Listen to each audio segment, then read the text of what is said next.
નમસ્તે વિદ્યાર્થી મિત્રો. નમસ્તે.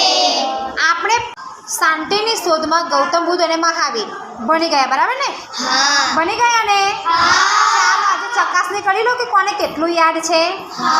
ઓકે, ચાલો સૌથી પહેલાં તો હું બુદ્ધ અને મહાવીર વિશે વાત કરીએ છીએ તો બુદ્ધ વિશે થોડી માહિતી પૂછું.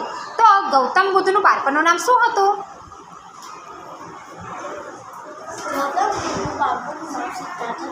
સિદ્ધાર્થ. સરસ. ચાલો બીજો સવાલ છે, ગૌતમ બુદ્ધનો જન્મ ક્યારે થયો હતો? બોલો.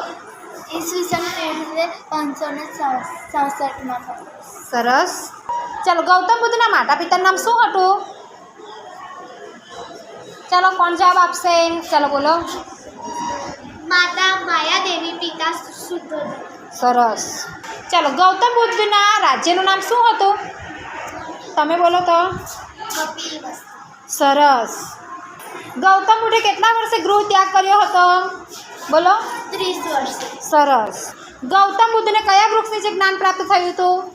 પીપળાના વૃક્ષથી છે. સરસ. ગૌતમ બુદ્ધ કેટલા વર્ષે ગૃહ ત્યાગ કરે છે?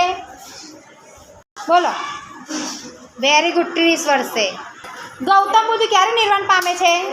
ગૌતમ બુદ્ધ 80 વર્ષે વેરી ગુડ. તો અહીંયા આપણે ગૌતમ બુદ્ધને એકદમ સરળ રીતે યાદ રાખી લીધા છે.